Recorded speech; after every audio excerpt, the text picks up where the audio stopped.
Thank you very much, and thank you, Casper, for introducing the topic so beautifully.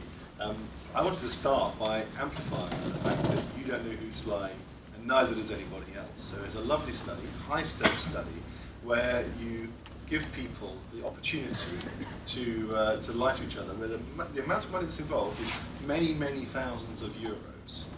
And this is done many times over a period of weeks, a period of series, and aired on Dutch television. So this is in fact the Dutch Golden Balls.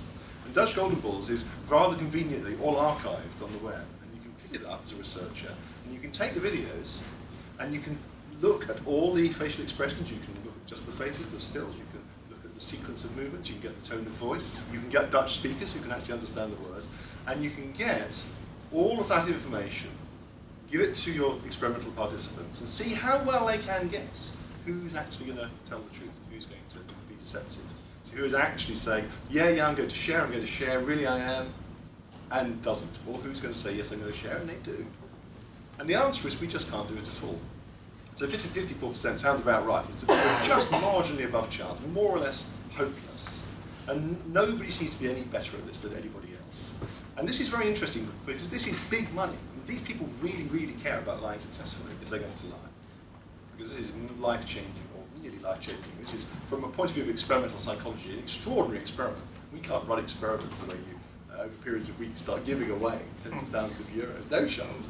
But they've run the experiment. We've taken the data, or at least the collaborators of mine have taken the data, and we find you can't tell. You just can't tell.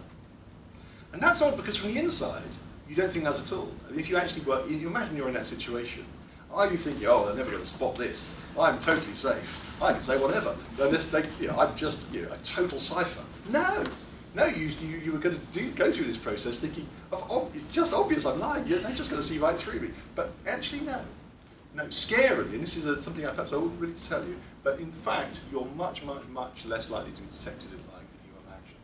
So I think whenever we do lie about anything important, we feel extremely bad about it, but we also feel really transparent, and we're not, actually. We're much less transparent than you might think. I don't want to have a corrosive moral effect on you, nonetheless, that is the truth.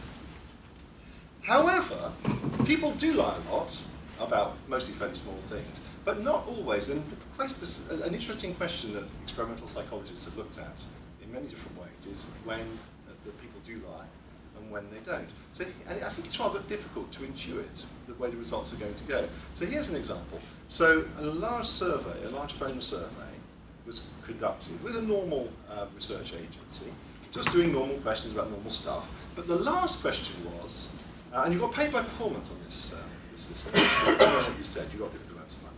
And that all made perfect sense because you were being asked some decision-making, gambling type tasks. And the last question was, have you got a coin around? People had to find a coin. In fact, this was a little bit of delay while people flap about, get no coin. Now I want you to spin it, and if it comes up heads, you can have an extra £1. And if it doesn't come up heads, in fact it's euros, as it happens. But if it comes up heads, you get your extra euro. If it doesn't, you don't. Just spin it, tell me. So what do you think happens? What percentage of people do you think actually said, oh yeah, funny enough, it's come up heads? What do you think? Have a punt. Any wild guesses? 80. Sounds about right, doesn't it? That's what I really would have said that. 50 is the answer. It's 50. This was done in Germany. Maybe that's significant. But it's a staggering thing. It's absolutely staggering. I've never guessed this because there are so many other studies that show the opposite. Now I think what's going on here, and I'll give you a few hints about why they might be right. What's going on here is that this is a patent lie that you're going to lie. You can't think, well, it's sort of heads-ish, not actually heads. It's a bit like if the coin had fallen on its edge, and you kind of given it a bit of a nudge, you thought, well, it was tickling that way. I can see it was going to be heads. I'm not really lying. But of course, for something like splitting a coin, most of the time it's really, really unequivocal. So you kind of have to say one way or the other, and you really, really know you're lying if you are. And we don't seem to like to do that very much. This is strange. On the other hand, consider a very similar game where your intuition would be absolutely right. And before knowing the data on this experiment, my intuition would have been exactly with yours. So there's a huge pile of these experiments where what we do, we do some of this at Warwick, we do it happens around the world, is you give people dice, and cups, and they have to spin the dice under the cup, jiggle it around, and then you say, have a quick look at the dice, what is it? And then they put it back. So you can't see, they peer in and say, oh, it's an 8. Sorry, that's a 4 and a 4, or it's a 6 and a 2, or whatever. So they give them a couple of dice, a bit of spinning, they tell you what the sum of the two dice is, or whatever study they do. They tell you whatever they want. But the thing is, we can't tell. We can't, and we really can't tell. Unlike Dan Ariely's devious experiment with the fake shredder, we really don't know. So they should trust us, whether they do or not, I don't know, but they should trust us. We don't know, but they do. Now, interestingly, if you pay people by performance, where performance is just having big numbers, then obviously you're going to have a propensity to give higher numbers rather than lower numbers. So you're going to say more 6s and less 1s, and that's right. So you do get an above average set of numbers. But on the other hand, people don't just say 6, 6, 6, 6, 6, 6, 6.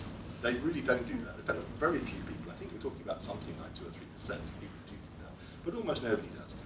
So, in fact, I was listening to a talk 2 days ago, in fact, on this exact thing, and the reason to do the experiment in that case was to challenge people at the end and say, come on, were you lying?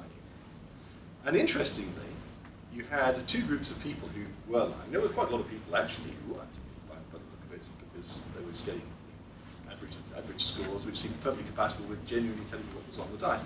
But suspiciously many people were to the upper end, and suspiciously nobody at all really was but to the lower end. But the people who were towards the upper end all said, oh no, I wasn't lying. No, definitely not.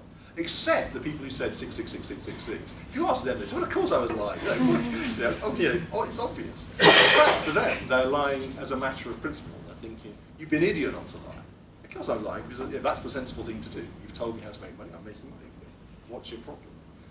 Now, so I think what's interesting there is that either you can decide that lying in a situation like that is by your lights, the right thing to do. You're just smarter than the experimenter, or even you think, well, the experimenter really wanted me to lie. You'd be an idiot just to say what's really on the dice. The whole point of this game is to play the best response you can. So there are people like that who think this is the smart thing to do, and I'll tell you about it if you really ask me. But there are also people, and lots of them, probably the good bulk of the people in the experiment, who are just lying a little bit. So they're not actually saying tails with its heads. They're sort of just pushing up the numbers a bit. So they're thinking, well, that 4, well, okay, I'll say 5, nearly a 5. And they'll push a 1 to a 2 and a 1 to a 3 and so on. So there's a spectrum of things they say. They don't say 6 all the time. There's a spectrum of stuff they say, but it's just kind of nudged up a bit. But it's sort of plausible deniability is maintained. And I think in the minds of the people doing it, and you can just imagine how this could happen, you're sort of not really thinking you're lying. You're thinking, well, I got 2 1s in a row there. That's just outrageous. That's just bad luck. That was a fluke. That's just not fair. So up goes one of those 1s to a 4. So the thought that actually we do lie quite a lot, but mostly we don't lie very systematically. We lie just a little bit. We just push at the margins. And we push at the margins so we can deny the lying to other people. But most importantly, I think we push at the margins because then we can deny the lying to ourselves.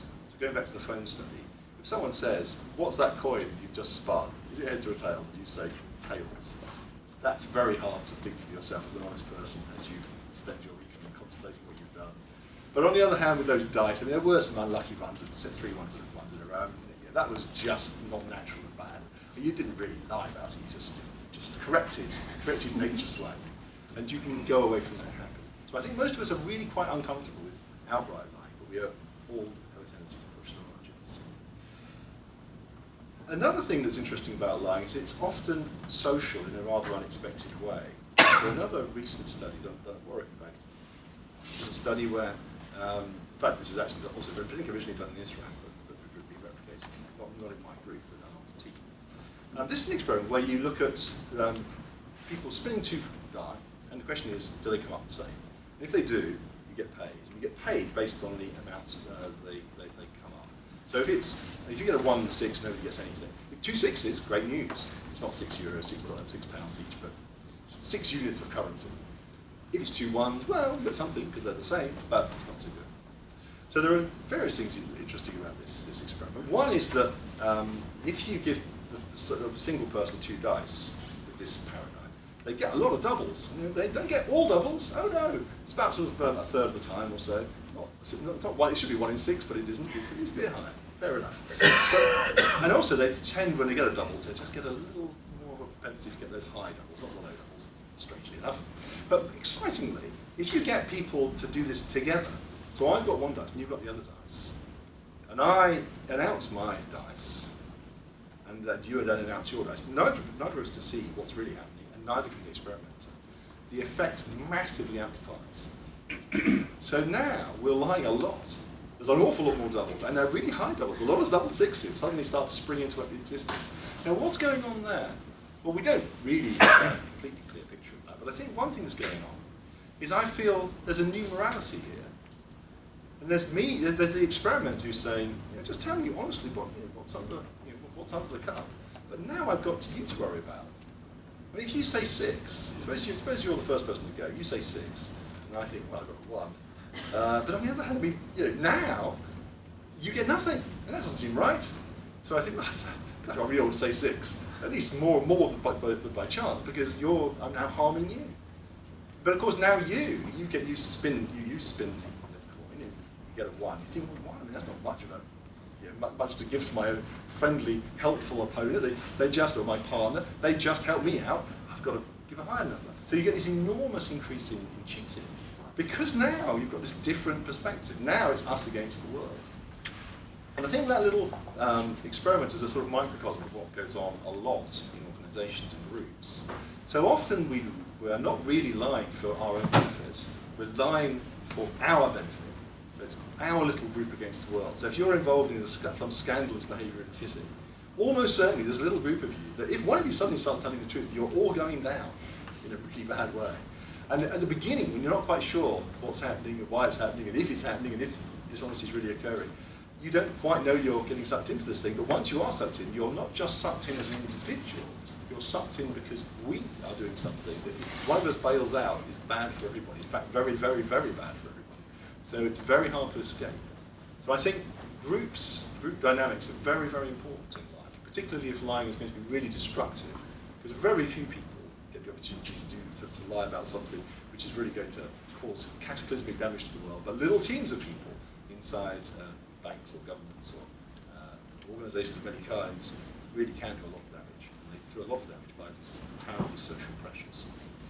A final thing I wanted to say, though, is that you might think that lying and the truth are straightforward in the sense that at least we know when we're lying and when we're not. But I think that's actually a real oversimplification. About lots of things, what our beliefs are, what our preferences are, what we deeply value, these things are actually surprisingly opaque to us. So it's not that I have a really clear list of all the truths I subscribe to, and all the things I like and all the things I dislike. And I know all of these completely, and I kind of sort of at the margins tell occasional lies and give the impression that I like something I don't really like, or I don't like something I do like, just to make the social world go around better for me. In fact, I think we're actually very, very unstable in our beliefs about our thoughts about what we actually do believe. And let me just give you one very brief example of that. So an experiment done by a former postdoc of mine, Petter Johansson, it's become quite a famous experiment. So you give people 2 pictures, and you say, which of these pictures do you prefer? And they say, these could be people, they could be other things. So you say, I think that one, that's my favourite. And then, using magic, card magic, Derren Brown style, you hand in the picture, but in fact, you trickily turn it into the other picture, the one they didn't choose. And you say, why did you choose that picture? You only do this on a tiny number of trials. So in fact, after 32 trials, you do it 3 times. And people don't generally notice. Occasionally they do notice, I have to confess. But when they don't notice, they look at the picture and they think, well, here's my reason. This is why I like this person more. And they will tell you. And they will tell you rubbish. Because it's got to be rubbish because it's the wrong person. The point is not that they know which person they prefer, or what, indeed, we've done an experiment with jams, which jam they prefer, or indeed, which political opinion they have. They don't on lots of things. They have many things that they're really sure about, but many, many things we're not at all sure about. And very interesting, when I'm trying to work out what I think, I have to kind of invent it. I don't really know. You told me you like that picture, that face. I'm going to tell you why. But similarly in a conversation, it seems like I'm just in a position where I think I've been to Delhi, and I'm going to start telling you why I went to Delhi and how I got there and why it was so great, and off I go. And that's just an extension of our general tendency to try and make up our own minds as we go along.